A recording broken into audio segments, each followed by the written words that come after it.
പ്രാർത്ഥനയുടെയും അനുതാപത്തിൻ്റെതുമായ ഈ നോമ്പ് കാലം ആരംഭിക്കുമ്പോൾ നോമ്പ് വർജനങ്ങളുടെ കാലം മാത്രമല്ല, ആർജനങ്ങളുടെ കാലം കൂടിയാണ്. ചില പുതിയ ശീലങ്ങൾ സ്വായത്തമാക്കുന്ന കാലം, കൈകളിൽ നിന്ന് ചോർന്നുപോയ നന്മകളെ തിരിച്ചറിയാനും ഇരട്ടി തീഷ്ണതയോടെ തിരിച്ചു പിടിക്കാനുമുള്ള ഒരവസരം കൂടിയാണ് ഈ നോമ്പുകാലം. പ്രിയ സഹോദരരെ, ഇന്ന് നാം ധ്യാനിക്കാൻ പോകുന്നത് വിശുദ്ധ ലൂക്ക എഴുതിയ സുവിശേഷം 22-ാം അധ്യായം 39 മുതൽ 46 വരെയുള്ള തിരുവചനങ്ങളാണ്. ലൂക്കാ സുവിശേഷത്തിലെ ഈ ഭാഗം നമ്മെ കൊണ്ടുപോകുന്നത് ഗെത്സമനിലെ അത്യന്തം വിശുദ്ധവും വേദനയാർന്നതുമായ ഒരു നിമിഷത്തിലേക്കാണ്. ക്രൂശിതത്വത്തിൻ്റെ വേദന അടുത്തു വരുന്ന സമയത്ത് യേശു തൻ്റെ ശിഷ്യന്മാരോടൊപ്പം ഒലിവുമലയിൽ പ്രാർത്ഥിക്കാനെത്തുന്നു. അതൊരു സാധാരണ പ്രാർത്ഥനയല്ല, മനുഷ്യരാശിയുടെ രക്ഷയ്ക്കായി ഹൃദയം ചിതറുന്ന ഒരു പ്രാർത്ഥനയാണിത്.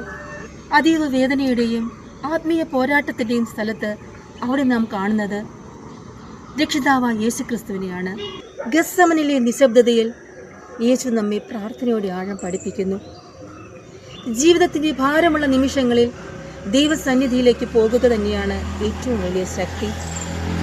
പിതാവേ, നീ ഇച്ഛിക്കുന്നുവെങ്കിൽ ഈ പാനപാത്രം എന്നിൽ നിന്ന് നീക്കണമേ, എങ്കിലും എൻ്റെ ഇഷ്ടമല്ല നിന്റെ ഇഷ്ടം നിറവേറട്ടെ. ഈ വാക്കുകളും യേശുവിൻ്റെ മാനുഷികതയും ദൈവിക സമർപ്പണവും ഒരുമിക്കുന്നു.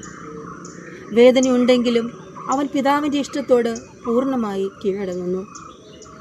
ഇന്നത്തെ കാലഘട്ടത്തിൽ നമ്മെ ഓർമ്മിപ്പിക്കുന്നത് സമർപ്പണം വിജയത്തിൻ്റെ വഴിയാണ് എന്ന സത്യമാണ്. പ്രശ്നങ്ങൾ വന്നാൽ ആദ്യം ദൈവസന്നിധിയിൽ നിൽക്കണം എന്നതാണ് നമ്മുടെ ജീവിതത്തിലുള്ള മഹത്തായ പാഠം. ജീവിതത്തിൽ നമുക്കും ഗെത്സമൻ അനുഭവങ്ങളുണ്ടാകും. വേദനകളും പരീക്ഷകളും നിരാശകളും നമ്മെ വളഞ്ഞു നിൽക്കും. അപ്പോൾ നാം യേശുവിനെ പോലെ പ്രാർത്ഥിക്കുകയും അവൻ്റെ മാതൃക പിന്തുടരുകയും ചെയ്യണം. പ്രാർത്ഥന നമ്മെ നിലനിർത്തും.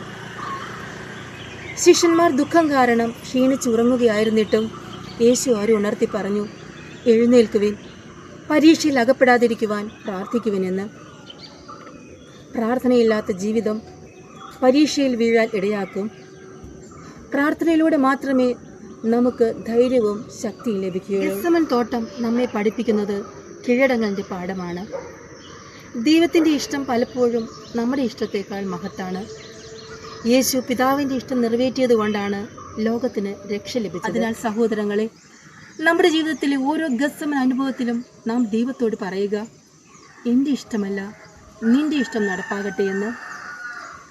ഈ പ്രാർത്ഥന നമ്മുടെ ജീവിതത്തിൻ്റെ ശക്തിയാകട്ടെ. പ്രാർത്ഥനയിൽ നമുക്ക് ജാഗ്രതയോടെ ദൈവത്തിൻ്റെ ഇഷ്ടത്തിൽ ഉറച്ചു നിൽക്കാം.